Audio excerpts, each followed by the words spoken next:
একটা চরম লেভেলের বিদাত, অনেক বড় ধরনের বিদাত। হ্যাঁ, এটা হচ্ছে শয়তানের কাজ। ইসলামে ঈদ হচ্ছে দুইটি, একটা হচ্ছে ঈদ উল ফিতর এবং ঈদ উল আজহা।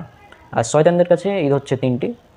3 নম্বর ঈদ হচ্ছে ঈদে মিলাদুন্নবী বা নবীর জন্মদিন পালন করা, এটা শয়তানদের কাজ। অর্থাৎ হিন্দুরা পালন করছে শ্রীকৃষ্ণের জন্মাষ্টমী, বৌদ্ধরা পালন করছে বৌদ্ধ পূর্ণিমা, গৌতম বুদ্ধের জন্মদিন। হ্যাঁ, তারপর খ্রিস্টানরা পালন করছে জিজাস ক্রাইস্টের জন্মদিন ক্রিসমাস 25 ডিসেম্বর। আর সুন্নি বেরেলভি বেদাতিরা তারা পালন করছে কি রাসূল সাল্লাল্লাহু আলাইহি ওয়াসাল্লামের জন্মদিন ঈদে মিলাদুন্নবী। আজীব ব্যাপার।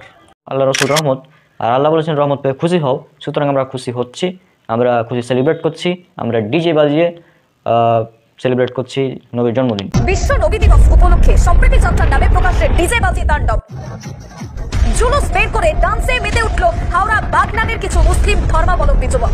ডিজের আওয়াজ এতটাই তীব্র ছিল যে কোনো সুস্থ মানুষকে অসুস্থ করার জন্য যথেষ্ট। আসসালামু আলাইকুম ওয়া রাহমাতুল্লাহি ওয়া বারাকাতুহু। এই মুহূর্তে মাল্লা মধ্যে আমরা আছি, নবী দিবস পালন হচ্ছে, আপনারা দেখছেন ডিজে বাজছে, ডিজে বাজছে, ডিজে।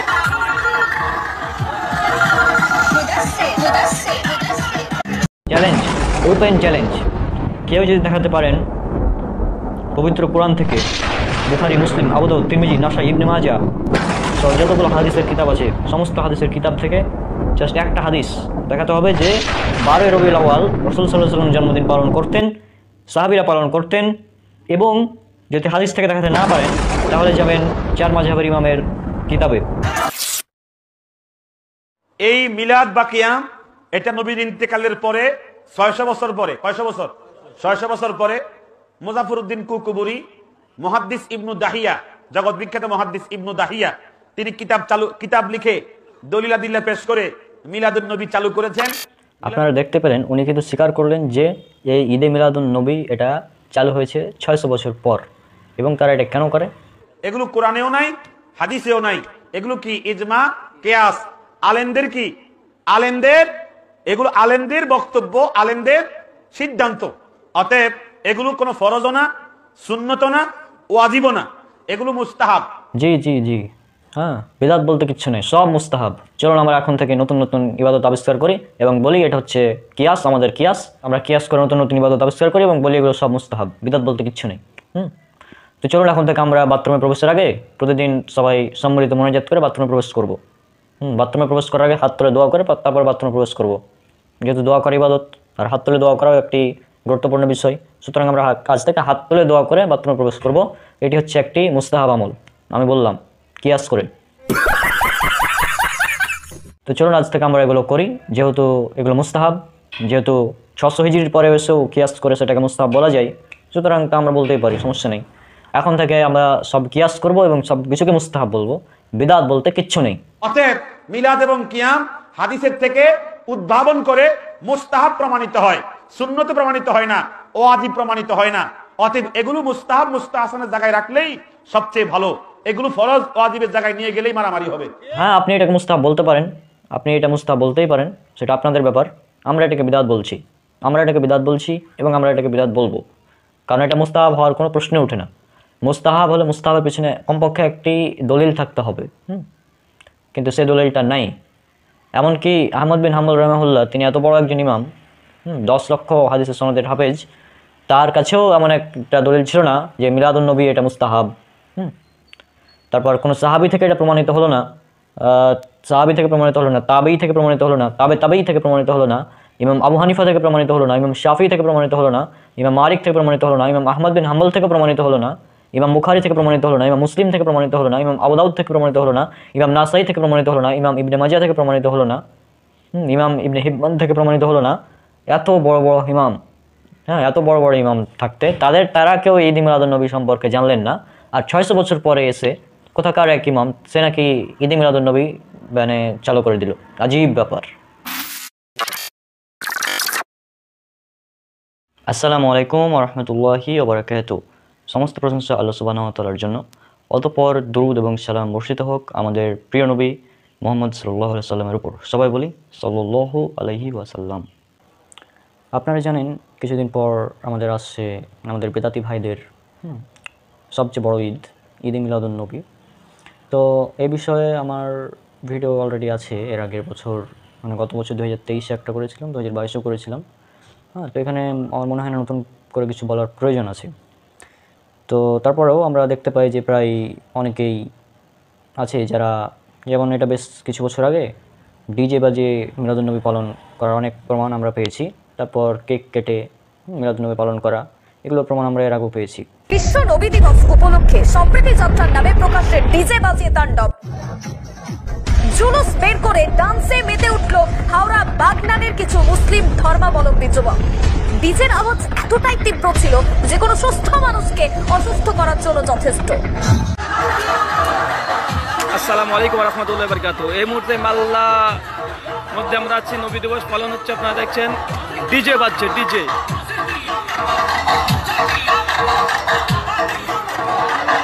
ডিজে বাজছে, ডিজে।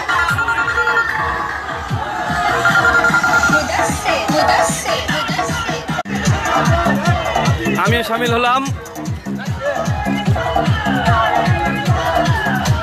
আমি বাংলাদেশ বর্ডার পার হওয়ার জন্য এসেছি। এই মুহূর্তে দেখছি এখানে ডান্স হচ্ছে, আল্লাহ হযরত। যারা ঈদে মিলাদুন্নবী পালন করে তাদের উদ্দেশ্যে আজকে জাস্ট কিছু প্রশ্ন আমি ছুঁড়ে দেবো, দেখি তারা কয়টি প্রশ্নের উত্তর জবাব দিতে পারে। আর মনে হয় না যে তারা একটিও প্রশ্নের উত্তর দিতে পারবে। প্রশ্ন নাম্বার 1, রাসূল সাল্লাল্লাহু আলাইহি সাল্লাম কত হিজরিতে নিজের জীবদ্দশায় তিনি তার এই জন্মদিন ঈদে মিলাদুন্নবী পালন করেছেন? প্রমাণ দেখান যে তিনি কত হিজরিতে নিজের জন্মদিন পালন করেছেন।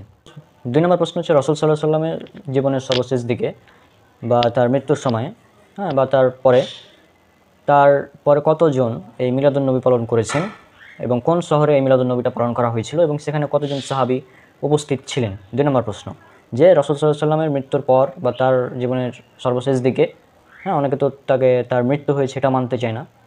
হ্যাঁ, এই ব্যাপারে আলোচনা করতে গেলে দীর্ঘ আলোচনা করা লাগবে। সেটা আমাদের বই আহলুস সুন্নাহ আকিদা বনাম বাতিল আকিদাতে আলোচনা করা আছে এবং আমাদের নতুন একটা বই আসছে ইসলাহুল বায়ান, সেখানেও এই বিষয়ে আলোচনা থাকবে এবং সেখানেও ঈদে মিলাদুন্নবীর উপর ডিটেলস আলোচনা থাকবে। আর আমার বই যেটা আছে বিদআত কেন বর্জনীয়, সেখানে আপনারা পড়েছেন ঈদে মিলাদুন্নবী নিয়ে বেশ কিছু আলোচনা করা আছে। তো যাই হোক, আমরা সেদিকে যাচ্ছি না। তো এই 2টা প্রশ্ন যে রাসূল সাল্লাল্লাহু আলাইহি সাল্লাম নিজে কোনো জন্মদিন পালন করেছিলেন কিনা, কত হিজরিতে পালন করেছিলেন। 2 নম্বর প্রশ্ন রাসূল সাল্লাল্লাহু আলাইহি সাল্লামের জন্মদিন সর্বপ্রথম কোন শহরে পালন করা হয়েছিল এবং সেখানে কতজন সাহাবী উপস্থিত ছিলেন, এটা হচ্ছে 2 নম্বর প্রশ্ন। রাসূল সাল্লাল্লাহু আলাইহি সাল্লামের মৃত্যুর পর প্রায় 46 বছর জীবিত ছিলেন আম্মা জান আয়েশা রাদিয়াল্লাহু আনহা। এখন প্রশ্ন হলো যে আম্মা জান আয়েশা রাদিয়াল্লাহু আনহা তিনি কতবার রাসূল সাল্লাল্লাহু আলাইহি সাল্লামের এই জন্মদিন ঈদে মিলাদুন্নবী পালন করেছেন। 3 নম্বর প্রশ্ন যে রাসূল সাল্লাল্লাহু আলাইহি সাল্লামের প্রসিদ্ধ 4 জন সাহাবী, আমাদের ইসলামের 4 খলিফা, তারাও রাসূল সাল্লাল্লাহু আলাইহি সাল্লামের মৃত্যুর পর অনেক বছর জীবিত ছিলেন। তাদের খেলাফতকালে তারা কতবার ঈদে মিলাদুন্নবী উদযাপন বা পালন করেছেন। রাসূল সাল্লাল্লাহু আলাইহি সাল্লামের জন্মদিন পালন করেছেন এমন কয়েকজন সাহাবীর নাম উল্লেখ করুন। রাসূল সাল্লাল্লাহু আলাইহি সাল্লামের জন্মদিন পালন করেছেন যে সমস্ত সাহাবী, তাদের নামগুলো উল্লেখ করুন। আচ্ছা, সাহাবীদের জামানা গেল, এরপর আমরা যাচ্ছি তাবেঈদের জামানাতে। তো রাসূল সাল্লাল্লাহু আলাইহি সাল্লামের জন্মদিন পালন করেছেন এমন কয়েকজন তাবেঈ এবং তাবেঈনদের নাম উল্লেখ করুন এবং তারা এগুলো কখন করেছেন এবং তারা কোন সাহাবীদের দেখে অনুপ্রাণিত হয়ে এগুলো করেছেন, তাদের নাম। 7 নম্বর প্রশ্ন, যেহেতু বাংলাদেশে যারা ঈদে মিলাদুন্নবী পালন করে তারা নিজেদেরকে সুন্নি হানাফি দাবি করে, তো আমার প্রশ্ন হচ্ছে যে হানাফি মাযহাবের ইমামে আজম আবু হানিফা রাহিমাহুল্লাহ তিনি কতবার ঈদে মিলাদুন্নবী পালন করেছেন। 8 নম্বর প্রশ্ন, ইমাম আবু হানিফার যে সমস্ত ছাত্ররা রয়েছেন, যেমন ইমাম আবু ইউসুফ, হ্যাঁ, তারপর ইমাম মোহাম্মদ, ইমাম আবু জুফার, এছাড়াও আরও অনেকেই আছে তার ছাত্র, তাদের ছাত্রদের মধ্যে কে মোট কতবার ঈদে মিলাদুন্নবী পালন করেছেন সেটা আপনারা উল্লেখ করবেন। তারপর আমরা জানি যে রাসূল সাল্লাল্লাহু আলাইহি ওয়াসাল্লামের উপর যদি একবার দুরূদ পাঠ করা হয় তাহলে 10 বার আল্লাহর রহমত বর্ষিত হয়। হ্যাঁ, এখন প্রশ্ন হচ্ছে যে ঈদে মিলাদুন্নবী উপলক্ষে যে ইয়া নবী সালাম আলাইকা বলে যে দরুদটা পড়া হয়, এই দরুদটা কোন হাদিসে উল্লেখ করা আছে এবং এই দরুদের ফজিলতটা আসলে কি। আচ্ছা, ঈদে মিলাদুন্নবীকে বলা হয় সকল ঈদের সেরা ঈদ।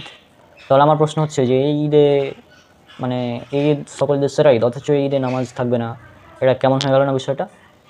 যেমন জুম্মার দিনকেও ঈদের দিন বলা হয়, সাপ্তাহিক ঈদের দিন, তো জুমার নামাজ আছে। হ্যাঁ, তারপর ঈদুল আজহা, ঈদুল ফিতর, এগুলোর তো নামাজ আছে আলাদা।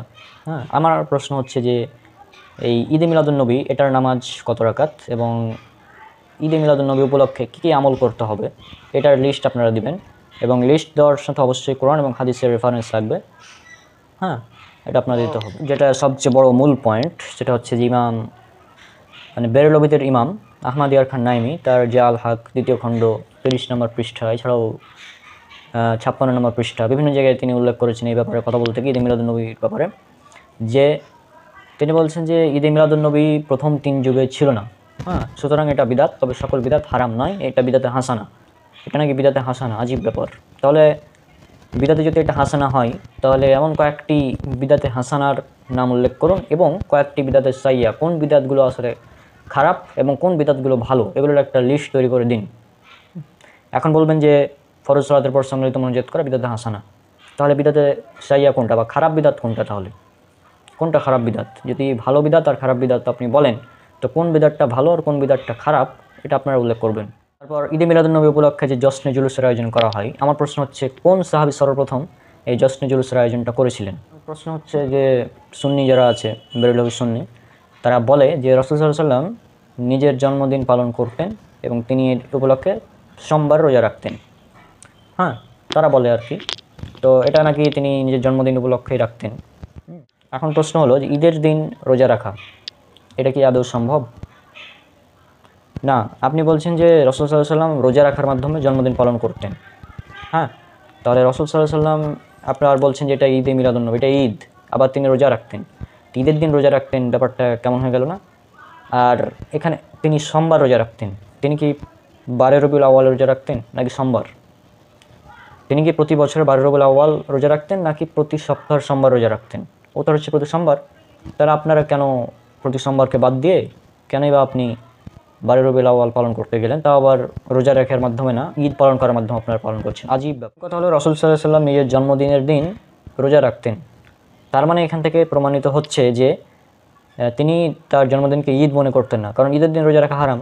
তো তিনি যদি নিজের জন্মদিনকে ঈদ মনে করবেন, তাহলে তিনি কেন নিজের জন্মদিন পালন করবেন রোজা রাখার মাধ্যমে? আজীব, তাই না? মূল কথা যেটা দাঁড়াচ্ছে যে এটা নিয়ে বিস্তারিত অনেক কথাই বলা যায়, এটা যে বিদাত এতে কোনো সন্দেহ নেই। ঈদে মিলাদুন্নবী পালন করা ইসলামের মধ্যে সবচেয়ে বড় একটা বিদাত, সবচেয়ে বড় বিদাত এটা। এখন এটা বিদাত, এতে কোনো সন্দেহ নেই। এখন আমার প্রশ্ন যে তাদেরকে যাদের প্রশ্ন করা হোক, আমি যে প্রশ্নগুলো করলাম, কিয়ামত পর্যন্ত সময় থাকলো এই প্রশ্নগুলোর একটারও তারা সঠিক উত্তর দিতে পারবে না। চ্যালেঞ্জ থাকলো, কারণ রাসূল সাল্লাল্লাহু আলাইহি ওয়াসাল্লাম কত হিজরিতে সর্বপ্রথম নিজের জন্মদিন পালন করেছেন, হ্যাঁ, এটার কোনো উত্তর নাই। তারা উত্তর দেবে তিনি সোমবার পালন করতেন, তো এটা তো সাপ্তাহিক, বাৎসরিক তিনি জন্মদিন পালন করতেন, এরকম একটা প্রমাণও নাই। তারপর তারা বিভিন্ন অযৌক্তিক দলিল দেয় কোরআন থেকে, যেটা আমাদের বইয়ে খনন করা আছে। আর একটি বিষয় যেটা আমি প্রায় কয়েকবারই এই বিষয়টা উল্লেখ করেছি, যে জন্মদিন পালন করা এটা হচ্ছে শয়তানের কাছে, শয়তানের নিকট সবচেয়ে বড় উৎসব। যেমন একটা বই আছে স্যাটানিক বাইবেল, তো এটার রিলিজিয়াস হলিডেজ অংশে উল্লেখ করা আছে এভাবে বিষয়টা যে the highest of all holidays in the satanic religion is the date of one's own birth. This is in direct contradiction of the holy of holidays of other religions. অর্থাৎ শয়তানের ধর্মের সবচেয়ে গুরুত্বপূর্ণ উৎসবের বিষয় হলো একজন তার নিজের জন্মদিন পালন করবে। হ্যাঁ, এটা হচ্ছে মেন। লেভি, অ্যান্টোনিয়াস লেভি, তার লেখা স্যাটানিক বাইবেল বই আছে, রিলিজিয়াস হলিডেজ একটা চ্যাপ্টার আছে, সেইখানে এটা উল্লেখ করা আছে। পিডিএফের পেজ নাম্বার 51। আর বাইবেল যেটা আছে খ্রিস্টানদের Bible, book of Genesis, old testament, অধ্যায় 40, অনুচ্ছেদ নাম্বার 20।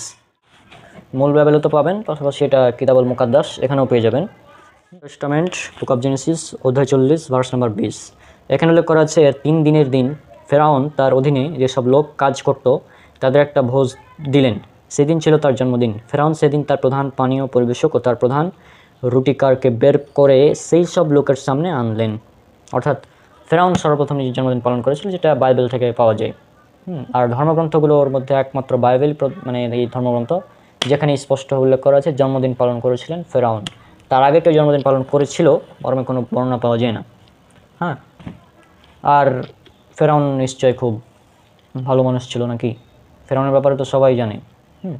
এমনকি মুসলিম, হিন্দু, বৌদ্ধ, খ্রিস্টান, নাস্তিক সবাই জানে ফেরাউনের ব্যাপারে যে সে কত বড় ভালো মানুষ ছিল। তো যারা জন্মদিন পালন করছে তারা ফেরাউনের অনুসরণ করছে স্পষ্টভাবে। হ্যাঁ, এটা বাইবেল থেকে প্রমাণিত। তারপর এখানে আরেকটি মজার বিষয় হচ্ছে যে ঈদে মিলাদ, আরবিতে ঈদে মিলাদ, এর ইংলিশ ট্রান্সলেশন হচ্ছে ক্রিসমাস, বা ক্রিসমাসের আরবি ট্রান্সলেশন করবেন সেটা আপনারা পেয়ে যাবেন ঈদে মিলাদ। তো ক্রিসমাস বা ঈদে মিলাদ যেটাই বলুন একই ব্যাপার। অর্থাৎ হিন্দুরা পালন করছে শ্রীকৃষ্ণের জন্মাষ্টমী, বৌদ্ধরা পালন করছে বৌদ্ধ পূর্ণিমা, গৌতম বুদ্ধের জন্মদিন। হ্যাঁ, তারপর খ্রিস্টানরা পালন করছে জিজাস ক্রাইস্টের জন্মদিন ক্রিসমাস 25 ডিসেম্বর। আর সুন্নি বেরেলভি বেদাতিরা তারা পালন করছে কি রাসূল সাল্লাল্লাহু আলাইহি ওয়াসাল্লামের জন্মদিন ঈদে মিলাদুন নবী। আজীব ব্যাপার, সবগুলোই একই সূত্রে গাঁথা এবং সবগুলোই শয়তানের অনুসরণ। কোনো ধর্মগ্রন্থে পাবেন না আপনি যে জিজাস ক্রাইস্ট, এই পুরো বাইবেল খুঁজে আপনি দেখাতে পারবেন না যে জিজাস ক্রাইস্ট তার জন্মদিন ছিল 25 ডিসেম্বর। অসম্ভব, এটা প্রমাণ করা সম্ভবই না। তারপর বৌদ্ধদের যতগুলো ধর্মগ্রন্থ আছে, ত্রিপিটক বলেন যেটা বলেন, তাদের ধর্মগ্রন্থ পড়ে কখনোই আপনি বের করতে পারবেন না যে গৌতম বুদ্ধ তার জন্মদিন পালন করেছেন বা করতে বলেছেন, অথবা তার জন্মদিন হচ্ছে এই দিন, এটা পাবেন না। তারপর পুরো গীতা পড়ে কথা পাবেন না যে শ্রীকৃষ্ণ তিনি বলেছেন যে আমার জন্মাষ্টমী পালন করো। হ্যাঁ, এই ধরনের কথা পাবেন না। সুতরাং এগুলো সবগুলো ধর্মগ্রন্থের বিরুদ্ধে এই জন্মদিন পালন করা। আর এটাই উল্লেখ করা আছে স্যাটানিক বাইবেলের মধ্যে যে এই দিনটা নিজের জন্মদিন পালন করা এটা হচ্ছে ধর্মের সরাসরি বিরোধী, অর্থাৎ ধর্মের বিরোধী এটা কাজ, ধর্মবিরোধী কাজ জন্মদিন পালন করা। তো আশা করছি আপনারা বিষয়টা একদম বুঝতে পেরেছেন। আর যারা মিলাদুন্নবী পালন করুক, পরবর্তীতে বুঝতে পারবে, যখন বুঝতে পারবো এগুলো বিদাত। আমরা তো বলছি এগুলো বিদাত, এবং আমাদের মৃত্যুর আগ মুহূর্ত পর্যন্ত আমরা বলে যাবো এগুলো বিদাত, এটা বিদাত, এটা কোনো সন্দেহ নেই। এবং এক্ষেত্রে 4 মাযহাব একমত, হানাফি, শাফিঈ, মালিকি, হাম্বলি, 4 মাযহাবের সকল ইমাম এখানে একমত যে ঈদে মিলাদুন্নবী পালন করা বিদাত এবং এটা গোমরাহি, পথভ্রষ্টতা। ইসলামের মধ্যে সবচেয়ে বড় বিদাত এটাই বিদাত, এর চেয়ে বড় বিদাত অন্যান্যগুলো মানুষ সাধারণত অনেকে দ্বিমত করে যে হ্যাঁ এটা বিদাত হতে পারে, নাও হতে পারে, কিন্তু ঈদে মিলাদুন্নবী পালন করা যে বিদাত, এটা যারা পালন করে তারাও স্বীকার করে যে এটা 600 হিজরির পর চালু করা হয়েছে, 600 হিজরির পর চালু করা হয়েছে এই বিদাত। এটা একদম নতুন বলতে পারেন। অর্থাৎ 4 মাযহাবের ইমাম তারা এই শব্দটা জানতেন না, ঈদে মিলাদুন্নবী, অথচ আজকে যারা পালন করছে তারা নিজেদেরকে হানাফি বলছে। আজীব ব্যাপার। তো যাই হোক, যারা ডিজে বাজিয়ে ঈদে মিলাদুন্নবী পালন করছে, তারপর অনেকে কেক কেটে ঈদে মিলাদুন্নবী পালন করছে, তো তার ব্যাপারগুলো আর না বলি, সেটা আপনারা দেখেছেন, আপনারা জানেন বিষয়গুলো। এটা নিয়ে আর নতুনভাবে কোনো কথা বলার প্রয়োজন আছে বলে আমার মনে হয় না। অনেক কথা বলেছি এই ঈদে মিলাদুন্নবী সম্পর্কে, এগুলো বিদাত। আর রাসূল সাল্লাল্লাহু আলাইহি ওয়াসাল্লাম বলেছেন, মানে আমিলা আমালান লাইসা আলাইহি আমরুনা ফাহুয়া রাদ্দুন, কেউ যদি এমন কোনো আমল করে যা আমাদের দিনের মধ্যে নাই, তা প্রত্যাখ্যাত, বাতিল, পরিত্যাজ্য। অর্থাৎ এটা আছে সহিহ মুসলিম হাদিস নাম্বার 1718, ইসলামিক ফাউন্ডেশন 4344, হাদিস একাডেমি 4385, এছাড়াও মিসকাতে হাদিসটা পাবেন 140-এ, এছাড়াও আরও অনেক ব্যাপার হাদিস আছে। তারপর রাসূল সাল্লাল্লাহু আলাইহি ওয়াসাল্লাম বলেছেন, কুল্লু বিদাতিন দলালা অকুল্লা দলালাতিন ফিন্নার, প্রত্যেক বিদাত হচ্ছে গুমরাহি এবং প্রত্যেক গুমরাহির পরিণাম জাহান্নাম। সুনান নাসাঈ হাদিস নাম্বার 1578, 1581। আর রাসূল সাল্লাল্লাহু আলাইহি ওয়াসাল্লাম বলেছেন যে অচিরেই তোমরা আমার মৃত্যুর পর অনেক বড় বড় মতভেদ দেখতে পাবে, তখন তোমরা আমার সুন্নাত এবং আমার খোলাফায়ে রাশিদিনের সুন্নাতকে আঁকড়ে ধরবে, তা মাড়ির দাঁত দিয়ে শক্ত করে কামড়ে আঁকড়ে ধরবে। আর সাবধান প্রত্যেকটি নবাবিষ্কার সম্পর্কে, কারণ প্রত্যেকটি নবাবিষ্কার হচ্ছে বিদাত এবং প্রত্যেকটি বিদাত হচ্ছে গুমরাহি। এটা আপনারা পেয়ে যাবেন সুনান আবু দাউদ হাদিস নাম্বার 4607। আমরা ইমাম মালিক রাহমাহুল্লাহর একটা কল উল্লেখ করব। তিনি ইমাম মালিক রাহমাহুল্লাহ, ইমাম শাফি রাহমাহুল্লাহকে কথাটি বলেছিলেন। এটা আল ইনসাফ পৃষ্ঠা নম্বর 32 পাবেন। এই তথ্যগুলো আপনারা পেয়ে যাবেন মাসিক আত-তাহরিক ওয়েবসাইট থেকে। তো এটা আমাদের বই উল্লেখ করেছি, তো আমি সেখান থেকে পড়ে শোনাচ্ছি। ইমাম মালিক রাহমাহুল্লাহ স্বীয় ছাত্র ইমাম শাফিঈকে বলেন, রাসূলুল্লাহ সাল্লাল্লাহু আলাইহি ওয়াসাল্লাম ও তার সাহাবীদের সময়ে যেসব বিষয় দিন হিসেবে গৃহীত ছিল না, বর্তমান কালেও তা দিন হিসেবে গৃহীত হবে না। যে ব্যক্তি ধর্মের নামে ইসলামে কোনো নতুন প্রথা চালু করলো, অতঃপর তাকে ভালো কাজ ও বিদআত হাসানা বলে রায় দিল, সে ধারণা করে নিল যে আল্লাহ রাসূল সাল্লাল্লাহু আলাইহি ওয়াসাল্লাম স্বীয় রিসালতের দায়িত্ব পালনে খেয়ানত করেছেন। আর একটি কথা আমরা উল্লেখ করব, সেটা হচ্ছে আল কওলুল মুতামাদ গ্রন্থ বলা হয়েছে যে 4 মাযহাবের সেরা বিদ্বানগণ সর্বসম্মতভাবে প্রচলিত মিলাদ অনুষ্ঠান বিদআত হওয়ার ব্যাপারে একমত হয়েছেন। তারা বলেন, এরবলের গভর্নর কুকুবুরি এ বিদাতের হোতা। তিনি তার আমলের আলেমদেরকে মিলাদের পক্ষে মিথ্যা হাদিস তৈরি করার ও ভিত্তিহীন কিয়াস করার হুকুম জারি করেছিলেন। এখন কথা হচ্ছে, আমি এই বিষয়টি নিয়ে ভিডিও বানাতাম না, তারপরেও কিছু মানুষ এমন এমন কমেন্ট করছে যে কারণে আর কি বানাতে হচ্ছে। মানে কিছুদিন আগে আমি একটি পোস্ট করেছিলাম, যদিও ভিডিওটি আমার 1 বছর আগের, গত বছরের ভিডিও, ঈদে মিলাদুন্নবী সম্পর্কে। আমাদের সমাজে ব্যাপক প্রচলিত একটি বেদাত, সেই বেদাতের নাম হচ্ছে ঈদে মিলাদুন্নবী, যেটা সামনে আসছে। মানুষ সেটাকে ঈদ, নতুন একটা ঈদ বলে পালন করছে। কিন্তু আজীব ব্যাপার, যে ঈদ সম্পর্কে রাসূল সাল্লাল্লাহু আলাইহি ওয়াসাল্লাম জানতেন না, যে ঈদ সম্পর্কে সাহাবীরাও জানতেন না, যে ঈদ সম্পর্কে আমাদের ইমাম আবু হানিফা, ইমাম শাফিঈ, ইমাম আহমদ ইবনে হাম্বল এবং ইমাম মালিক তারা কেউ জানতেন না। আমাদের 4 মাযহাবের ইমামের কেউ জানতেন না যে 12ই রবিউল আউয়াল ঈদে মিলাদুন্নবী পালন করতে হবে, এটা কেউ জানতেন না তারা। কিন্তু বর্তমানে কিছু নামধারী মানুষ, নামধারী মুসলিম, তারা পালন করছে।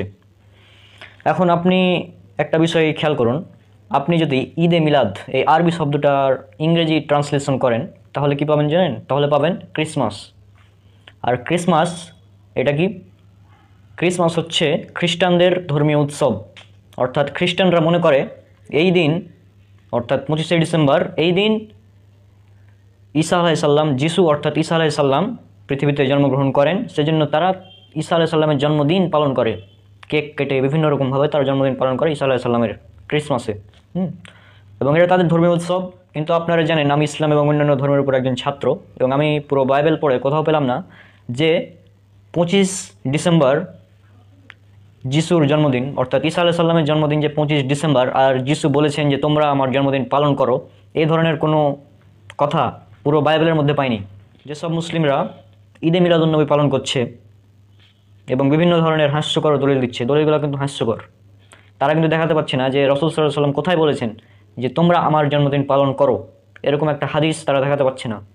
তারা কোথাও দেখাতে পারছে না যে আবু বকর, ওমর, উসমান, আলী রাদিয়াল্লাহু আনহু এনারা রাসূল সাল্লাল্লাহু আলাইহি ওয়াসাল্লামের জন্মদিন পালন করেছেন, এই ধরনের কোনো হাদিস তারা দেখাতে পারছে না। আবার আমাদের 4 ইমামের বই থেকেও তারা দেখাতে পারছে না যে তারা পালন করেছেন রাসূল সাল্লাল্লাহু আলাইহি ওয়াসাল্লামের জন্মদিন, কেউ দেখাতে পারছে না। কিন্তু তারা করছে। কয়েক বছর থেকেই চ্যালেঞ্জ করা আছে, অনেকেই চ্যালেঞ্জ করে রেখেছে, আমিও করেছি। কেউ যদি একটা হাদিস এরকম দেখাতে পারে যে রাসূল সাল্লাল্লাহু আলাইহি সাল্লাম এর জন্মদিন পালন করেছেন সাহাবীরা, কেউ বা রাসূল সাল্লাল্লাহু আলাইহি সাল্লাম নিজে পালন করেছেন বা সাহাবীরা করেছেন বা করতে বলেছেন, এরকম একটা হাদিস যদি কেউ দেখাতে পারে তাহলে আমরাও পালন করব, কোনো সমস্যা নেই।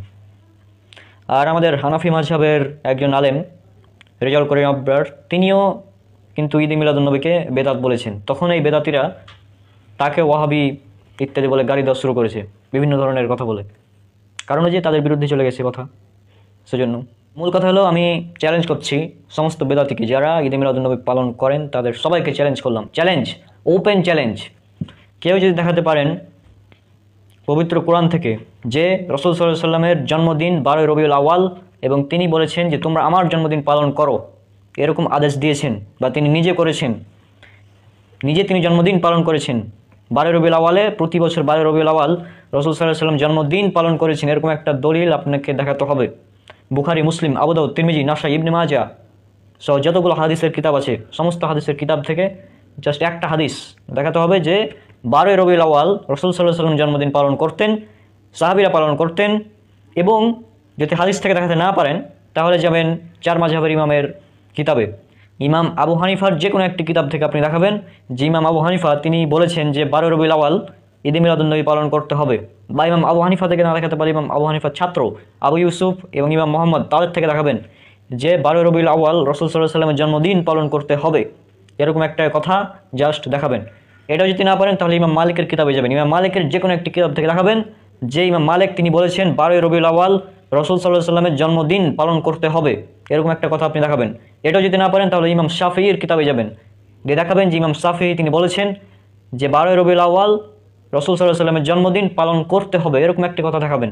আর এটাও যদি না পারেন তাহলে ইমাম আহমদ ইবনে হাম্বলের যে কোনো একটি কিতাবে যাবেন এবং সেখান থেকে দেখাবেন যে ইমাম আহমদ ইবনে হাম্বল তিনি বলেছেন যে 12 রবিউল আউয়াল রাসূলের জন্মদিন পালন করতে হবে। এটা যদি কেউ দেখাতে পারেন তাহলে আমরা পালন করব, কোনো সমস্যা নেই। কিন্তু যদি দেখাতে না পারেন, আর অবশ্যই কখনো আপনারা দেখাতে পারবেন না, কারণ এরকম কোনো কথা নেই। কারণ 600 হিজরির আগে কেউ জানতো না যে ঈদ মিলাদুন্নবী পালন করতে হয়, এ ধরনের কথা কেউ জানতো না। আর অনেক বেদাতি আছে, তারা কী ধরনের দলিল দেয় জানেন? যে এই যে দেখো, রসুল সাল্লাহ সাল্লামকে যখন জিজ্ঞেস করা হলো যে আপনি কেন সোমবার সিয়াম রাখেন, তখন বলল রসুল সাল্লাহ সাল্লাম, তিনি বললেন যে আমি এই দিন জন্মগ্রহণ করেছি এবং এই দিনে আমি নবুয়ত পেয়েছি, সেজন্য আমি এই দিন শুকরিয়া স্বরূপ সিয়াম রাখি। তখন এই বেদাতিরা বলে যে এই যে দেখো, রসুল সাল্লাহ সাল্লাম তার নিজের জন্মদিন পালন করেছেন। আজীব ব্যাপার, রসুল সাল্লাহ সাল্লাম পালন করলেন সিয়াম, আর এই বেদাতিরা রাখছে ঈদ। মানে উল্টা হয়ে গেল না পুরা? এটা তো সুন্নাত বিরোধী কাজ। আর রসুল সাল্লাহ সাল্লাম প্রতি সপ্তাহে সোমবারে সিয়াম রাখতেন, আর এই বেদাতিরা রাখছে শুধুমাত্র 12 রবিউল আউয়াল। অথচ 12 রবিউল আউয়াল এ নিয়ে অনেক মতভেদ আছে যে এই দিনকে রসুল সাল্লাহ সাল্লাম জন্মগ্রহণ করেছেন না করেননি। অনেকে বলে 9 রবিউল আউয়াল তিনি জন্মগ্রহণ করেছেন, অনেকে বলে 12 রবিউল, অনেক মতামত আছে। কিন্তু এ বিষয়ে সবাই একমত যে রসুল সাল্লাল্লাহু আলাইহি সাল্লাম তিনি মৃত্যুবরণ করেছেন 12 রবিউল আউয়াল, অর্থাৎ এটা তার মৃত্যুর তারিখ, জন্ম তারিখ নয়। কিন্তু এই বেদাতিদের দেখেন তারা কি করছে, মৃত্যুর তারিখে জন্মদিন পালন করছে। কি করছে? মৃত্যুর তারিখে জন্মদিন পালন করছে। এরা আবার দাবি করে আমরা রাসূলকে ভালোবাসি। খুব আজীব ব্যাপার, রাসূলের মৃত্যুদিনে জন্মদিন পালন করছে আর বলছে আমরা তাকে ভালোবাসি। হাস্যকর না বিষয়টা? আর জন্মদিন, মৃত্যুদিন, যে কোনো দিবস এটা পালন করা হারাম ইসলামে। শুধুমাত্র ঈদ এবং কয়েকটি দিবস ছাড়া যে কোনো দিবস ইসলামে পালন করা হারাম। বিশেষ করে জন্মদিন পালন করা ইসলামে মারাত্মক রকমের হারাম। এটা উল্লেখ করা আছে সুনান আবু দাউদে, হাদিস নম্বর 4031, যে ব্যক্তি যে জাতির সাদৃশ্য অবলম্বন করবে সে তাদেরই অন্তর্ভুক্ত। আর জন্মদিন পালন করা এটা এসেছে আপনার ইহুদি খ্রিস্টান এদের থেকে। সুতরাং যে জন্মদিন পালন করে সে ইহুদি খ্রিস্টানদের অন্তর্ভুক্ত হয়ে যাবে। আজীব ব্যাপার ভাই, একবার চিন্তা করেন। রসুল সাল্লাল্লাহু আলাইহি সাল্লাম সারা জীবন ইহুদি খ্রিস্টানদের বিরোধিতা করতে বলেছেন, বিরোধিতা করেই গেছেন সব কাজে। কিন্তু এই বেদাতিরা ইহুদি খ্রিস্টানদের নীতিতে রসুলের জন্মদিন পালন করছে। আজীব ব্যাপার। আবার হাস্যকর অনেক দলিলও দিচ্ছে, দলিলগুলো দেখলে জাস্ট হাসি লাগে। সব জাল এবং জয়ীফ, জয়ীফ না, জাল নিজস্ব বানানো দলিল, একটাও কোনো দলিল নেই স্পষ্ট, সব হাস্যকর দলিল। তো যাই হোক, এই ঈদে মিলাদুন নবী এটা পালন করা বেদাত। আর বেদাত সম্পর্কে আপনারা অনেকে অবগত আছেন, আবার অনেকে জানেন না যে বেদাত কী জিনিস। সেজন্য আমাদের একটা ভিডিও রয়েছে, সেটা আপনারা দেখে নেবেন বেদাত সম্পর্কে। সংক্ষেপে বলছি, বেদাত হচ্ছে দিনের মধ্যে নতুন আবিষ্কার। দুনিয়াবি কোনো বিষয় সেটা বেদাত না, দিনের মধ্যে যে কোনো নতুন আবিষ্কার সেটা হচ্ছে বেদাত। অর্থাৎ ঈদে মিলাদুন নবী এটা হচ্ছে বেদাত। তাহলে আশা করি আপনারা বুঝতে পেরেছেন। তো সমস্যাটা হচ্ছে যে অধিকাংশ মানুষের কমেন্ট এমন যে তারা বিদাত কাকে বলে এটাই জানে না। বিদাতের ব্যাপারে আমরা এতগুলো আলোচনা করেছি, হয়তো অন্য কোনো ব্যাপারে আমরা এতগুলো আলোচনা করিনি। বিদাতের ব্যাপারে যতগুলো আলোচনা করা হয়েছে, আমাদের বিদাত সম্পর্কে আমরা চেষ্টা করেছি ক্লিয়ার ধারণা দেওয়ার, তারপরেও মানুষের কমেন্ট এই ধরনের। এদের মধ্যে অধিকাংশ বিদাত সম্পর্কে জানে না।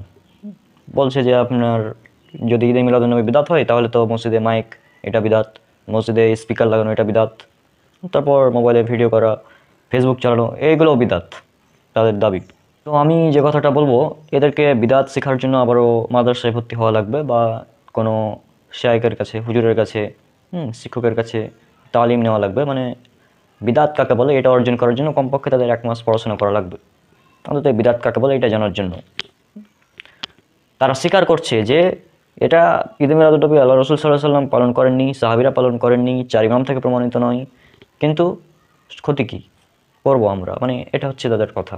আল্লাহ রসুল করেননি, আল্লাহ রসুল তো ফেসবুক চালাননি, মাইক, টিভি, এসি, ফ্যান মসজিদে ইত্যাদি লাগাননি, তারপর নতুন নতুন যেসব জিনিস আছে এগুলো করেননি। আজীব ব্যাপার। এদেরকে বলি বিদাত সম্পর্কে জানতে হবে। তো আপনারা বিদাত সম্পর্কে জেনে তারপরে এগুলো কমেন্ট করেন, তখন সমস্যা নেই। কিন্তু বিদাত সম্পর্কে না জেনেই যদি এরকম কমেন্ট করেন তাহলে এটা হাস্যকর।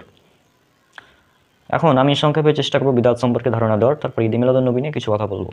বিদাত কাকে বলে? বিদাত কাকে বলে? বিদাতের সংজ্ঞা হাদিস থেকে আমরা যেভাবে জানতে পারি সেটা হচ্ছে সহিহ বুখারী হাদিস নাম্বার 297, সহিহ মুসলিম হাদিস নাম্বার 1718, মিসকাত হাদিস নাম্বার 140, আবু দাউদ হাদিস নাম্বার 4606, তারপর সুনান ইবনে মাজাহ হাদিস নাম্বার 14 ইত্যাদি বিভিন্ন জায়গায় উল্লেখ করা আছে হাদিস। হাদিসটা মূলত এরকম: মান আমিলা আমালান লাইসা আলাইহি আমরুনা ফাহুয়া রাদ্দুন। মান আমিলা আমালান, কেউ যদি এমন কোনো আমল করে যা আমাদের দিনের মধ্যে নেই তাহলে তা ফাহুয়া রাদ্দুন, বাতিল, প্রত্যাখ্যাত, পরিত্যাজ্য। এটা হচ্ছে হাদিস থেকে বিদাতের সংজ্ঞা। আরও আছে সুনান নাসাই হাদিস নাম্বার 1578 খুলুন, সেখানে উল্লেখ করা আছে কি ওয়াসারুল উমুর মুহদাসাতুহা, ওয়াকুল্লু মুহদাসাতিন বিদআ, আর সবচেয়ে নিকৃষ্ট হলো নতুনভাবে আবিষ্কৃত বিষয়সমূহ দিনের মধ্যে। হ্যাঁ, আর দিনের মধ্যে প্রত্যেক নতুন আবিষ্কারই হচ্ছে বিদাত। ওয়াকুল্লু বিদাতিন দলালা, আর প্রত্যেক বিদাত হচ্ছে গুমরাহি। ওয়াকুল্লু দলালাতিন ফিন্নার, আর প্রত্যেক গুমরাহির পরিণাম হচ্ছে জাহান্নাম। এটা হচ্ছে হাদিস থেকে সংজ্ঞা।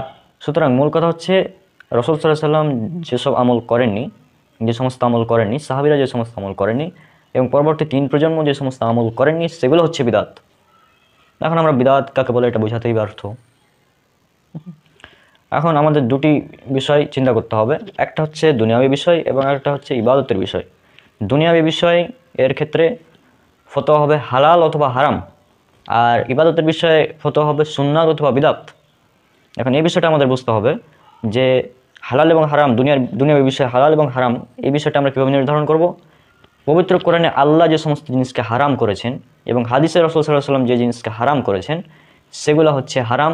কিয়ামত পর্যন্ত সে ধরনের যত কাজ হবে হারাম, এবং এই ব্যতীত যত কাজ আছে, অর্থাৎ যে সমস্ত কাজ আল্লাহ রাসূল হারাম করেছেন হাদিসে, পবিত্র কোরআনে আল্লাহ সুবহানাহু ওয়া তাআলা হারাম করেছেন, এই ব্যতীত যতগুলো কাজ আছে দুনিয়াবী বিষয়ে সবই হালাল। কিয়ামত পর্যন্ত যত জিনিস আবিষ্কার হবে সবই হালাল। যেমন আল্লাহ বলেছেন শুকরের মাংস হারাম, শুকরের গোশত খাওয়া হারাম, মদ খাওয়া হারাম, হ্যাঁ, জুয়া খেলা হারাম, ইত্যাদি অনেক হারাম জিনিস পবিত্র কোরআনে আছে। রাসূল সাল্লাল্লাহু আলাইহি ওয়াসাল্লাম বিভিন্ন জিনিসকে হারাম করেছেন হাদিসে, যেমন নেশাদার দ্রব্য হারাম। এখন কিয়ামত পর্যন্ত যত খাবার আবিষ্কার হবে এর মধ্যে যদি শুকরের মাংস না থাকে, মদ না থাকে, তাহলে সেটা অবশ্যই হালাল, বা নেশা জাতীয় দ্রব্য না হয় তাহলে সেটা হালাল হবে। যে সমস্ত মূলনীতি কোরআন হাদিসে দেওয়া আছে, এই মূলনীতির এই ক্যাটাগরির ভিতরে যদি না পড়ে খাবারটা, তাহলে সেটা হারাম হবে না। কিন্তু এমন একটি নতুন খাবার আবিষ্কার হলো, যেমন আল্লাহ রাসূলের যুগে বিরিয়ানি ছিল না, কিন্তু বর্তমানে বিরিয়ানি একটি সবার প্রায় প্রিয় খাদ্য হিসেবে দেখা হয়। অনেকেই বিরিয়ানি পছন্দ করে। তো এই বিরিয়ানি কিন্তু রাসূল সাল্লাল্লাহু আলাইহি ওয়াসাল্লামের যুগে ছিল না, কিন্তু বর্তমানে বিফ বিরিয়ানি, গরুর মাংস দিয়ে বিরিয়ানি করা হয়, ইত্যাদি বিভিন্ন বিষয়ে বিরিয়ানি করা হয়। এখন এই বিরিয়ানি আপনি বলতে পারবেন না বিরিয়ানি খাওয়া সুন্নাত নাকি বিদআত, এটা বলতে হবে হালাল অথবা হারাম। এখন আমাদের দেখতে হবে বিরিয়ানির মধ্যে হারাম কোনো প্রোডাক্ট আছে কিনা। তো আমরা দেখলাম হারাম কোনো কিছু নেই। যেহেতু বিরিয়ানির মধ্যে হারাম কিছু নেই, শুকরের মাংস, মদ জাতীয় পদার্থ নেই, নেশাদার দ্রব্য কিছু নেই, সুতরাং এটা হালাল। কিন্তু আপনি যদি প্রশ্ন করেন এটা সুন্নাত না বিদআত, তাহলে প্রশ্নটা হবে হাস্যকর। একইভাবে ইবাদতের জগতে বিষয়টা সম্পূর্ণ বিপরীত। অর্থাৎ ইবাদতের জগতে আল্লাহ রাসূল সাল্লাল্লাহু আলাইহি ওয়াসাল্লাম তার 23 বছরের নবুয়তের জীবনে যে সমস্ত আমল করেছেন, সাহাবীরা যে সমস্ত আমল করেছেন, অতটুকুই হচ্ছে সুন্নাত। এর বাইরে, এর চেয়ে যদি কোনো কিছু বৃদ্ধি করা হয় চুল পরিমাণ বা অনুপরিমাণ, তাহলে ওই চুল বা অনুপরিমাণ যে কর্ম বৃদ্ধি করা হবে ওটাই বিদআত। উদাহরণস্বরূপ নামাজের পর সম্মিলিত মোনাজাত আল্লাহ রাসূল থেকে প্রমাণিত নয়, সাহাবী থেকে প্রমাণিত নয়। আর এক্ষেত্রে আরও একটি বিষয় খেয়াল রাখতে হবে যে জমি আমার হলে অবশ্যই আমাকে দলিল দিতে হবে। জমি আমার, সুতরাং দলিল দেখাতে হবে যে জমিটা আমার। এখন আপনি যদি প্রশ্ন করেন যে এই জমিটা তোমার নয়, এটার দলিল কি, এটা যেমন হাস্যকর, ঠিক তেমনই আপনি যদি প্রশ্ন করেন যে নামাজের পর সম্মিলিত মোনাজাত করা যাবে না, এটার দলিল কোথায়, ঈদে মিলাদুন্নবী পালন করা যাবে না, এটার দলিল কোথায়, এটা হাস্যকর। কারণ দলিল সেটার লাগে যেটা আছে দাবি করা হয়। আপনি দাবি করছেন যে ঈদে মিলাদুন্নবী পালন করতে হবে, তাহলে আপনাকে দলিল দেখাতে হবে যে আল্লাহ রাসূল করেছেন কিনা, সাহাবীরা করেছেন কিনা, কিন্তু আপনি সেটা দেখাতে পাচ্ছেন না। খালি যুক্তি যে করলে ক্ষতি কি, নবীর জন্মদিন পালন করছি, সমস্যা কোথায়, এইগুলো যুক্তি দেখানো হচ্ছে, আজীব ব্যাপার। আর আমি বলি এই ঈদে মিলাদুন্নবী যেটা পালন করা হচ্ছে, এটা মূলত কীভাবে এসেছে, যেমন খ্রিস্টানরা পালন করে যিশুর জন্মদিন, যিশু ভাই ঈসা আলাইহিস সালামের জন্মদিন পালন করে বড়দিন, ক্রিসমাস। ক্রিসমাসকে যদি আরবিতে কনভার্ট করা হয় তাহলে সেটা হবে ঈদে মিলাদ। পর হিন্দুরা পালন করে হচ্ছে শ্রীকৃষ্ণের জন্মাষ্টমী, শ্রীকৃষ্ণের জন্মদিন হিসেবে পালন করে, তো সেটাও এক ধরনের মিলাদ। মিলাদ মানে কি জন্ম, তাই না? তো একইভাবে আবার বৌদ্ধরা পালন করে কি বুদ্ধ পূর্ণিমা, গৌতম বুদ্ধের জন্মদিন পালন করে। এভাবে মূলত তারা এগুলো পালন করছে, তাদের মহাপুরুষদের জন্মদিন পালন করছে। একইভাবে মুসলিমদের মধ্যে বিদাতিরা, লাহাবি ফিরকার গ্রুপ যারা, তারা পালন করছে ঈদে মিলাদুন্নবী, সেম, কোনো পার্থক্য নেই। আর যারা ঈদে মিলাদুন্নবী পালন করছে এরা মূলত হচ্ছে লাহাবি। লাহাবি কেন? কারণ একটা বর্ণনা এমন আছে যে আবু লাহাব যখন রাসূল সাল্লাল্লাহু আলাইহি ওয়াসাল্লামের জন্মের খবর পেলেন, তখন আঙ্গুলের ইশারায় তিনি 2জন দাসকে মুক্ত করে দিয়েছিলেন, আবু লাহাব। তো এরা যারা জন্মে খুশি হয়ে একদম মাতামাতি করছে, জন্মদিন উৎসব পালন করছে, তারা মূলত কি এই লাহাবি ফিরকার গ্রুপ। এখন এরা দলিল দেয় কোরআন থেকে। সূরা ইউনূস সূরা নম্বর 10 আয়াত নম্বর 58 আল্লাহ বলেছেন, তোমরা আল্লাহর রহমত পেয়ে খুশি হও। আর তারা আবার যুক্তি দিচ্ছে কি, আল্লাহ বলেছেন সূরা আম্বিয়া 21 নম্বর সূরা 107 নম্বর আয়াতে, ওমা আরসালনাকা ইল্লা রাহমাতাল লিল আলামিন। হ্যাঁ, মানে নবী সাল্লাল্লাহু আলাইহি সাল্লামকে প্রেরণ করা হয়েছে বিশ্বজগতের জন্য রহমত স্বরূপ। তো যেহেতু আল্লাহ রসুল রহমত, আর আল্লাহ বলেছেন রহমত পেয়ে খুশি হও, সুতরাং আমরা খুশি হচ্ছি, আমরা খুশি সেলিব্রেট করছি, আমরা ডিজে বাজিয়ে সেলিব্রেট করছি নবীর জন্মদিন। তা আমি বলি, আল্লাহ তো শুধুমাত্র মোহাম্মদ সাল্লাল্লাহু আলাইহি সাল্লামকেই রহমত বলেননি, এছাড়া অনেক বিষয় আছে আল্লাহ সুবহানাহু ওয়া তাআলা রহমত বলেছেন। হাদিসে সহিহ বুখারীর হাদিস যদি দেখেন, আল্লাহ রসুল কলেরাকে রহমত বলেছেন, তারপর প্লেগ রোগকে রহমত বলেছেন। তা এখন কলেরা এবং প্লেগ রোগের জন্মদিন পালন করেন। তারপর আল্লাহ রসুল হাসান হুসাইনকে রহমত বলেছেন, তো তাদের জন্মদিন পালন করুন। হ্যাঁ, এমনকি আল্লাহ রসুল সাল্লাল্লাহু আলাইহি সাল্লাম কন্যা সন্তানকেও পিতার জন্য রহমত বলেছেন। তো আপনারা সেগুলো পালন করছেন না কেন? করুন, তাদের জন্মদিন পালন করুন, সেলিব্রেট করুন, উৎসব পালন করুন। এই আয়াত থেকে যদি নবী সাল্লাল্লাহু আলাইহি সাল্লামের জন্মদিন পালন করতে হয়, এই আয়াতটা নাজিল হয়েছে কার উপর? মুহাম্মদ সাল্লাল্লাহু আলাইহি সাল্লামের উপর। হ্যাঁ, তারপর এই আয়াত সর্বপ্রথম কারা শুনেছে? সাহাবীরা শুনেছে। তারপর তাবি 4 ইমাম তো আছেনই। তো এই আয়াত থেকে নবী সাল্লাল্লাহু আলাইহি সাল্লামের 12 রবিউল আউয়াল জন্মদিন পালন করতে হবে, এই কথাটা নবী সাল্লাল্লাহু আলাইহি সাল্লাম নিজেও জানতেন না, সাহাবীরাও জানতেন না, তাবিরাও জানতেন না, এমনকি 4 মাযহাবের ইমাম তারাও জানতেন না। আর আপনি আজ এসে জেনে নিলেন এই আয়াত থেকে নবীর জন্মদিন পালন করতে হবে। এখন এই আয়াত যেহেতু নাজিল হয়েছে আল্লাহ রসুলের উপর, তা আল্লাহ রসুল তো বলে দিলেই পারতেন যে দেখো সাহাবীরা শোনো, যে আল্লাহ আয়াত নাজিল করেছেন যে তোমরা রহমত পেয়ে, আল্লাহর রহমত পেয়ে খুশি হও, সুতরাং তোমরা আমার জন্মদিন পালন করো, এটা এভাবে বলে দিলেই পারতেন। আর জন্মদিনের ব্যাপারে যদি বলতে হয়, এটা তো আমি এর আগেও বলেছি যে জন্মদিন পালন এটা হচ্ছে শয়তানের ইবাদত করা। হ্যাঁ, শয়তানের ধর্মের সবচেয়ে বড় উৎসব, যেটা লেভি নামক এক ব্যক্তি, শয়তানের উপাসক, সে ব্যক্তি কিন্তু শয়তানের পূজা করে, শয়তানের ধর্ম পালন করে। তো সে তার বই দ্য স্যাটানিক বাইবেলের 11 নম্বর অধ্যায় রিলিজিয়াস হলিডেজ এখানে উল্লেখ করেছে যে জন্মদিন পালন এটা হচ্ছে শয়তানদের ধর্মে সবচেয়ে বড় উৎসব, এটা সে উল্লেখ করেছে।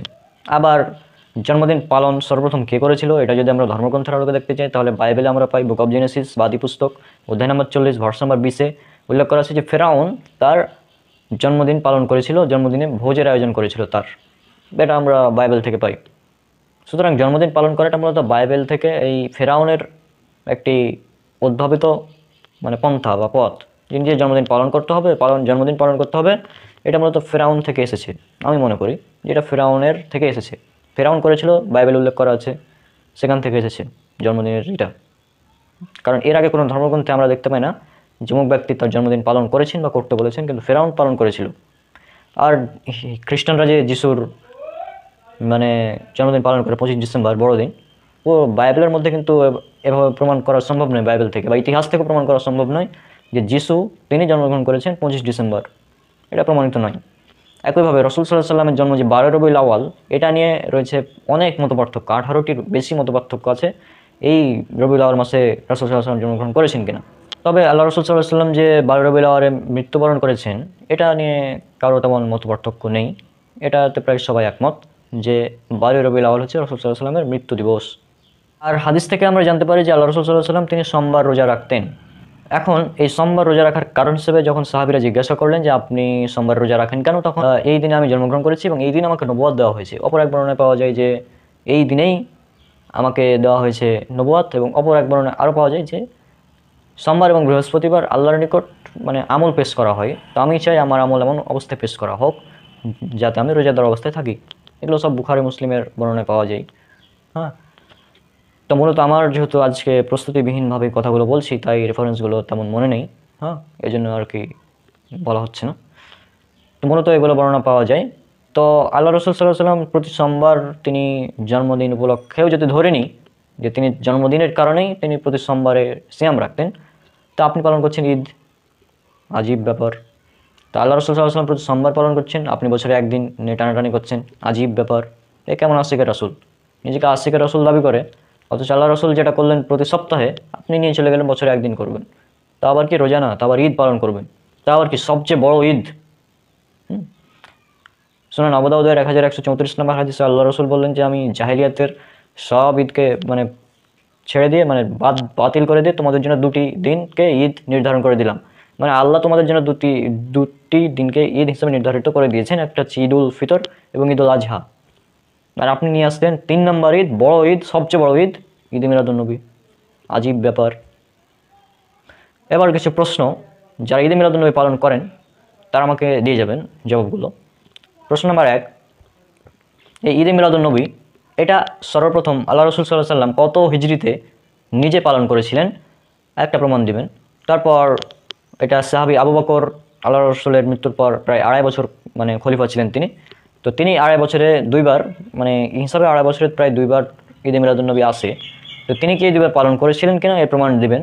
তারপরে খলিফা ছিলেন হযরত ওমর রাদিয়াল্লাহু আনহু, তো তিনি এইটি পালন করেছিলেন কিনা ঈদ মিলাদুন্নবী, যদি পালন করে থাকেন তাহলে একটি প্রমাণ দিবেন। 3 নম্বর প্রশ্ন, তারপর খলিফা ছিলেন হযরত উসমান, তো তিনি এটা পালন করেছিলেন কিনা ঈদ মিলাদুন্নবী 12 রবিউল আউয়াল রসুলের জন্মদিন পালন করেছিলেন কিনা একটি প্রমাণ দিবেন সহিহ হাদিস থেকে। 4 নম্বর প্রমাণ, আলী রাদিয়াল্লাহু আনহু তিনি এটা পালন করেছিলেন কিনা। তারপর রাসূল সাল্লাল্লাহু আলাইহি ওয়াসাল্লামের কন্যা ফাতিমা রাদিয়াল্লাহু আনহা তিনি জীবিত ছিলেন আল্লাহ রসুলের মৃত্যুর পর, তিনি পালন করেছিলেন কিনা। তারপর আম্মা জান আয়েশা রাদিয়াল্লাহু আনহা আল্লাহ রসুলের মৃত্যুর পর প্রায় 46 বছর জীবিত ছিলেন, তো তিনি প্রায় 2210টি হাদিস বর্ণনা করেছেন। এখন আম্মা জান আয়েশা থেকে একটি হাদিস পেশ করুন যেখানে বলেছেন যে আমরা আল্লাহ রসুলের মানে জন্মদিন পালন করেছি 12 রবিউল আউয়াল। একটি হাদিস পেশ করবেন হাদিস থেকে আম্মা জান আয়েশা থেকে, তিনি 2210টি হাদিস বর্ণনা করেছেন। আর সবচেয়ে বেশি হাদিস বর্ণনাকারী সাহাবী আবু হুরায়রা রাদিয়াল্লাহু আনহু তিনি কি নিজে পালন করেছিলেন আল্লাহ রসুলের ঈদ মিলাদুন্নবী বা জন্মদিন, যদি পালন করে থাকেন তাহলে একটি দলিল দিবেন আবু হুরায়রা থেকে যে তিনি পালন করেছিলেন, দলিল দিতে হবে। এবার সাহাবীদের জামানা থেকে একটু পরে চলে যান, তারপরে চলে আসুন আমাদের বিখ্যাত 4 মাযহাবের ইমামের কাছে। ইমাম আবু হানিফা তিনি আল্লাহ রসুলের মৃত্যুর প্রায় 70 বছর পর জন্মগ্রহণ করেন 80 হিজরিতে এবং মৃত্যুবরণ করেন 150 হিজরিতে। এখন ইমাম আবু হানিফা তিনি কি আল্লাহ রসুলের জন্মদিন পালন করেছেন, যদি করে থাকেন তাহলে একটি দলিল দিবেন। এখন আপনি আবার পাল্টায় প্রশ্ন এটা করতে পারবেন না যে তিনি যে পালন করেননি এটার দলিল কি, কারণ জমি যদি আপনার হয় আপনাকে দলিল দিতে হবে। আপনি যদি দাবি করেন যে এই জমিটা আমার তাহলে দলিল লাগবে, কিন্তু আপনি যদি বলেন যে এই জমিটা যে আমার নয় এটার প্রমাণ কি, এটা হাস্যকর। তো ঠিক তেমনি দাবি যেহেতু আপনি করেছেন তাহলে দলিল আপনাকে দিতে হবে, দাবি আপনার, দলিল আপনাকে দিতে হবে যে এটা পালন করতে হবে। আবু হানিফা পালন করেছেন কিনা দলিল দিবেন, অথবা নিজেকে হানাফি বলা বন্ধ করবেন আজ থেকে, নিজেকে লাহাবি বলবেন, কারণ আবু লাহাব পালন করেছে। সুতরাং আপনি লাহাবি বলতে পারেন নিজেকে, সমস্যা নেই। আপনি লাহাবি হিসাবে প্রমাণ করুন, নিজেকে পরিচয় দিন যে আমি লাহাবি, তাহলে কোনো সমস্যা নেই। কিন্তু আপনি আহলে সুন্নাহ ওয়াল জামাতের অনুসারী দাবি করতে পারবেন না, কারণ আহলে সুন্নাহদের ইমাম থেকে আপনি প্রমাণিত করতে পারবেন না যে তারা পালন কেউ করেছিলেন। এরপর চলে যান ইমাম মালিক রাহিমাহুল্লাহ তার কাছে। ইমাম মালিক তিনি আল্লাহ রসুলের জন্মদিন পালন করেছিলেন কিনা, ইমাম মালিকের জন্ম 93 হিজরিতে, তো তিনি পালন করেছিলেন কিনা একটি প্রমাণ দিবেন। ইমাম মালিকের একটি কিতাব আছে মুয়াত্তা মালিক, একটি হাদিসের গ্রন্থ আছে, সেখান থেকে দিতে পারেন, সমস্যা নেই। একটি প্রমাণ দিবেন মুয়াত্তা মালিক থেকে যে আল্লাহ রসুল সাল্লাল্লাহু আলাইহি ওয়াসাল্লাম জন্মদিন পালন করেছিলেন। তারপর চলে যান ইমাম শাফিঈ রাহিমাহুল্লাহ, 3 নম্বর ইমাম 4 মাযহাবের মধ্যে, জন্ম 150 হিজরি, মৃত্যু 204 হিজরি। তো ইমাম শাফিঈ রাহিমাহুল্লাহ থেকে একটা প্রমাণ পেশ করুন যে তিনি মানে জন্মদিন পালন করেছেন আল্লাহ রসুলের 12 রবিউল আউয়াল, আল্লাহ রসুলের জন্মদিন পালন করেছেন বা করতে বলেছেন, একটি প্রমাণ পেশ করবেন। তার অনেকগুলো কিতাব আছে, কিতাবুর রিসালা আছে, কিতাবুল উম আছে, এছাড়াও আরও অনেক কিতাব আছে, মুসনাদুস সাফি আছে, সেখান থেকে দলিল দিতে পারেন। তারপর চলে যান আহমদ বিন হাম্বল, 4 নম্বর ইমাম, এর কাছে তিনি 10 লক্ষ হাদিসের সনদের হাফেজ ছিলেন। এবং বলা হয় তিনি সবচেয়ে বড় ইমাম, কারণ তিনি ছিলেন মানে সবচেয়ে বেশি হাদিসের সনদের মানে তার মুখস্থ ছিল, এরকম বলা হয়। তো ইমাম আহমদ বিন হাম্বল রাহিমাহুল্লাহ জন্ম 164 হিজরি এবং মৃত্যু 241 হিজরি। তো তার থেকে একটি প্রমাণ দিবেন যে তিনি আল্লাহ রসুলের জন্মদিন পালন করেছিলেন। তার অনেক বড় একটি হাদিসের গ্রন্থ আছে যেটা মুসনাদ আহমদ, এটা হাদিসের এনসাইক্লোপিডিয়া, এবং সবচেয়ে বড় হাদিসের গ্রন্থ বলা হয়। তো সেখান থেকে একটি প্রমাণ দিবেন সহিহ সনদে যে আল্লাহ রসুল সাল্লাল্লাহু আলাইহি ওয়াসাল্লাম জন্মদিন পালন করতেন, প্রমাণ দিতে পারেন। 4 ইমামের বিষয় খতম।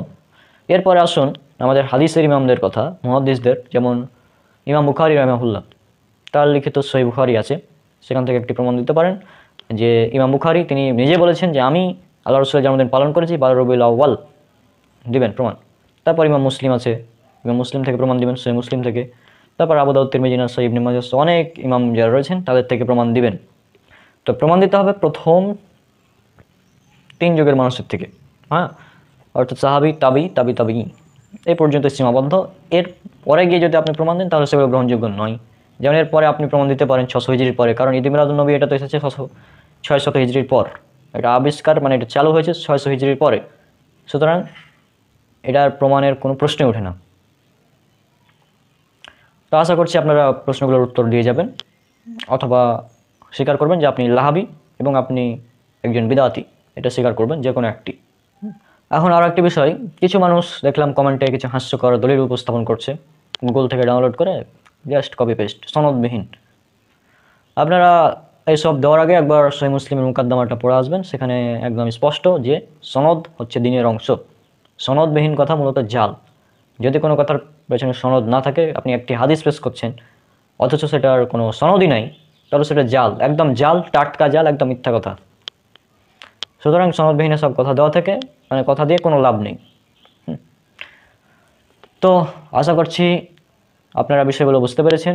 ভিডিও অনেক লম্বা হয়ে গিয়েছে, তারপরেও আশা করছি আপনারা ধৈর্য সহকারে সম্পূর্ণ দেখেছেন। আর এখানে আরও একটি বিষয় উল্লেখ করে দিই, সেটা হচ্ছে আপনাদের বেরলভীদের সবচেয়ে বড় মানে ইমাম একজন, হ্যাঁ, বেরলভীদের একজন বড় ইমাম, তিনি হচ্ছেন আহমদ ইয়ার খান নাইমি। তার একটি বই আছে জাল হক, 2য় খণ্ড, পৃষ্ঠা নাম্বার 33 এবং পৃষ্ঠা নাম্বার 56। তো 33 নম্বর পৃষ্ঠায় তিনি ইমাম সাখাবির কল নকল করেছেন, যে ইমাম সাখাবি তিনি বলছেন যে এটি অর্থাৎ ঈদ মিলাদুন্নবী প্রথম সোনালী 3 যুগে ছিল না, অর্থাৎ সাহাবিদের যুগে ছিল না, তাবিদের যুগে ছিল না, তাবাইনের যুগে ছিল না, অর্থাৎ তারা কেউ পালন করেননি, তারা স্বীকার করে নিয়েছে। তারপর 56 নম্বর পৃষ্ঠায় গিয়ে বলছে যে একটি প্রশ্নের জবাব দিতে গিয়ে বলছেন যে আমরা নাকি আপত্তি করি, মানে তিনি স্বীকার করছেন যে এভাবে বিষয়টা, যে যেহেতু ঈদ মিলাদুন্নবী প্রথম 3 যুগে ছিল না, সুতরাং এটা বিদাত, এটা তিনি স্বীকার করলেন। তারপরে বলছেন কি যে কিন্তু সব বিদাতই হারাম নয়, মানে যুক্তি দিয়ে বিভিন্নভাবে এই করে সব বিদাতি হারাম নয়। তিনি বলছেন সব বিদাতি হারাম নয়, কিন্তু আল্লাহ রসুল বলেছেন কুল্লু বিদাতিন দালালা, প্রত্যেক বিদাতি পথভ্রষ্টতা। এখন কার কথা মানবেন, আল্লাহ রসুলের কথা নাকি আহমদ ইয়ার খান নাইমির কথা, কোনটা মানবেন? আল্লাহ রসুল বলছেন কুল্লু বিদাতিন দালালা ও কুল্লু দালালাতিন ফিন্নার, সুনান নাসাই কিতাবুল দুইদের খুতবা, হাদিস নাম্বার 1578 এবং 1581 দেখতে পারেন। এখানে উল্লেখ করা হচ্ছে কুল্লু বিদাতিন দলালা ও কুল্লু দলালাতিন ফিন্নার, প্রত্যেক বিদাতি গুমরাহি এবং প্রত্যেক গুমরাহের পরিণাম জাহান্নাম। আর আহমদ ইয়ার খান নাইমি তিনি বলছেন প্রত্যেক বিদাত হারাম নয়, মানে কোনো কোনো বিদাত তার কাছে জায়েজ। তো এই মূলত উল্টাপাল্টা যুক্তি দেখিয়েই তারা প্রমাণ করতে চায় যে ঈদ মিলাদুন্নবী পালন করাটা জায়েজ, এভাবে দেখাতে চায়, কিন্তু মূলত এই বিষয়টি সঠিক নয়। কারণ প্রত্যেক বিদাতি গুমরাহি এবং প্রত্যেক গুমরাহের পরিণাম জাহান্নাম। আর বিদাত কাকে বলে এটা বারবার বলে আসছি, বলে আপনারা আশা করছি এখন বুঝতে পেরেছেন। হ্যাঁ, আর এটা নিয়ে লাফালাফি করার কোনো প্রয়োজন নেই। ঈদে মিলাদুন্নবী এটা হচ্ছে বিদাত, এটাই চূড়ান্ত। ঈদে মিলাদুন্নবী হচ্ছে বিদাত, ঈদে মিলাদুন্নবী পালন করা বিদাত, উদযাপন করা বিদাত, এটাই হচ্ছে চূড়ান্ত কথা। এখন লাস্টে আরও একটি বিষয় আপনাদের অ্যাড করে দিই, সহিহ বুখারী হাদিস নম্বর 45। এক ইহুদি আলেম সাহাবীর কাছে এসে বলছেন, সাহাবী উমর রাদিয়াল্লাহু আনহু সম্ভবত, তার কাছে এসে বলছেন যে তোমাদের কোরআনে এমন একটি আয়াত আছে যে আয়াতটা যদি আমাদের তাওরাতে থাকতো তাহলে আমরা ঈদ উদযাপন করতাম বা ঈদ পালন করতাম। তখন সাহাবী উমর রাদিয়াল্লাহু আনহু তিনি বললেন যে কি এমন আয়াত, কোন আয়াতের কথা বলছো তুমি? মানে তিনি বললেন এভাবে যে কোন আয়াত? তিনি বললেন তোমাদের একটি আয়াত আছে সূরা মাইদা সূরা নম্বর 5 আয়াত নম্বর 3, যে আজকে আমি তোমাদের দিনকে পরিপূর্ণ করে দিলাম। তো এই আয়াতটা যদি আমাদের তাওরাতের মধ্যে থাকতো তাহলে আমরা একদম ঈদ পালন করতাম, খুশি উদযাপন করতাম। তাহলে উমর রাদিয়াল্লাহু আনহু তিনি বললেন যে এই আয়াত যদি নাজিল হয় সেদিন এমনিতে ঈদের দিন ছিল, কারণ সেটা হচ্ছে শুক্রবার, জুমার দিন। জুমার দিনকে ঈদ বলা হয়, 2 ঈদকে ঈদ বলা হয়, তবে জুমার দিনটা ছোট ঈদ। তো মূলত এখান থেকে আমরা কি বুঝলাম? হ্যাঁ, ঈদ মানে তাহলে এটা আপনারা ঈদ পালন করুন হিসাবে, কারণ এই দিন ইসলাম পরিপূর্ণ হয়েছে আর আপনি এই দিনে ঈদ উদযাপন করতে চাচ্ছেন। হ্যাঁ, তা কি ইহুদি আলেম কি করতে চাইলো? তাওরাতে যদি ওই আয়াতটা আসতো, অর্থাৎ যদি আল্লাহ সুবহানাহু ওয়া তাআলা মুসা আলাইহিস সালামের শরীয়তের মধ্যেই ইসলামকে পরিপূর্ণ করে দিতেন, তাহলে কি ইহুদিরা কি করতো? ঈদ পালন করতো। আর আল্লাহ সুবহানাহু ওয়া তাআলা পবিত্র কোরআনে আমাদের কি করেছেন? আমাদের দিনকে পরিপূর্ণ করে দিয়েছেন। হ্যাঁ, কিন্তু আমরা সাহাবীরা কিন্তু ঈদ পালন করছেন না, তারা খুশি কিন্তু ঈদ পালন করছেন না। তাহলে খুশিতে ঈদ পালন করতে চায় কারা? কারা করতে চায়? যারা করতে চায় তারা কে? যারা করতে চাইলো তারা হচ্ছে ইহুদি, আর যারা এটা নিয়ে খুশি থাকলো তারা হচ্ছে মুসলিম, যেমন সাহাবিরা। এখন এটাকে বুঝে নেন, যারা এই মোহাম্মদ সাল্লাল্লাহু আলাইহি ওয়াসাল্লামের জন্মদিনকে কেন্দ্র করে সব পালন করছে, কেউ কেউ ডিজে বাজিয়ে পালন করছে ঈদে মিলাদুন নবী, তো এগুলা কি? একটা আপনারা চিন্তা করে দেখুন। তো আজকের ভিডিও এখানেই শেষ করে দিচ্ছি। আশা করছি আপনাদের ভিডিওটি অনেক ভালো লাগবে। সবাই ভিডিওটি অনেক অনেক বেশি বেশি শেয়ার করবেন, যাতে লাহাবিদের, বেদাতি ফিরকাদের তাদের কান পর্যন্ত কথাগুলো পৌঁছে যায়। এবং আমি মনে করি যে আমার এর আগে যে ভিডিওটা করা হয়েছিল পোস্ট, সেটা প্রায় অনেক বেদাতিদের গায়ে একদম টের হিসাবে লেগেছে, কারণ তাদের রিয়াক্ট দেখে বুঝতে পারছি। কমেন্টে বেশি গালাগালি করছে, রিয়াক্ট তো আছেই, ইত্যাদি তারা করছে, কিন্তু তাদের ভিডিওটা তাদের একদম মানে কলিজাতে গিয়ে আঘাত করেছে, এটা আমরা বুঝতে পারছি। এবং এভাবেই করতে হবে, সমস্যা নেই। বিদাতিদের গায়ে আগুন জ্বালিয়ে দিতে হবে, কারণ আহলে হাদিসদের একটা বৈশিষ্ট্য হচ্ছে বিদাতিদের মূলোৎপাটন করা। তো আমরা সেটা করবো ইনশাল্লাহ। এবং আমার এক্সাম শেষ হলেই ইনশাল্লাহ আমরা করব বেদাতিদের পোস্টমর্টেম, বিদাতের পোস্টমর্টেম, একদম পোস্টমর্টেম হবে। এবং এই ঈদে মিলাদুন নবীর উপরে একটা 2 ঘন্টার উপরে প্রায় আলোচনা হবে, একদম পোস্টমর্টেম। যতগুলো এই নিয়ে কথা আছে সবগুলোরই পোস্টমর্টেম করা হবে ইনশাল্লাহ, করা হবে। সবাই আমাদের জন্য দোয়া করবেন। তাহলে আমার ভিডিও আজকে এখানেই শেষ করছি। আশা করছি আপনারা বুঝতে পেরেছেন এটা একটা চরম লেভেলের বিদাত, অনেক বড় ধরনের বিদাত। এটা হচ্ছে শয়তানের কাজ। ইসলামে ঈদ হচ্ছে 2টি, একটা হচ্ছে ঈদ উল ফিতর এবং ঈদ উল আজহা। আর শয়তানদের কাছে ঈদ হচ্ছে 3টি। 3 নম্বর ঈদ হচ্ছে ঈদে মিলাদুন নবী বা নবীর জন্মদিন পালন করা, এটা শয়তানদের কাজ। তো আজকে আমরা বিদায় নিচ্ছি, ইনশাআল্লাহ দেখা হবে পরবর্তী কোনো ভিডিওতে। সবাই আমার জন্য অনেক অনেক দোয়া করবেন, আর সবাই তাদের জন্য দোয়া করবেন যারা এগুলো বিদাত করছে, আল্লাহ যেন তাদেরকে হেদায়েত দান করেন। আর আমার বই বিদাত কেন বর্জনীয়, এটা আপনারা সংগ্রহ করে নিতে পারেন সুশিক্ষা পাবলিকেশন থেকে। এবং আমাদের আরেকটি নতুন বই যেটা আসছে আহলুস সুন্নাহর আকীদা বনাম বাতিল আকীদা, এটা আপনারা সংগ্রহ করে নেবেন সুশিক্ষা পাবলিকেশন থেকে। আজকে বিদায় নিচ্ছি, দেখা হবে পরবর্তী ভিডিওতে ইনশাআল্লাহ। আসসালামু আলাইকুম ওয়া রাহমাতুল্লাহি ওয়া বারাকাতুহু।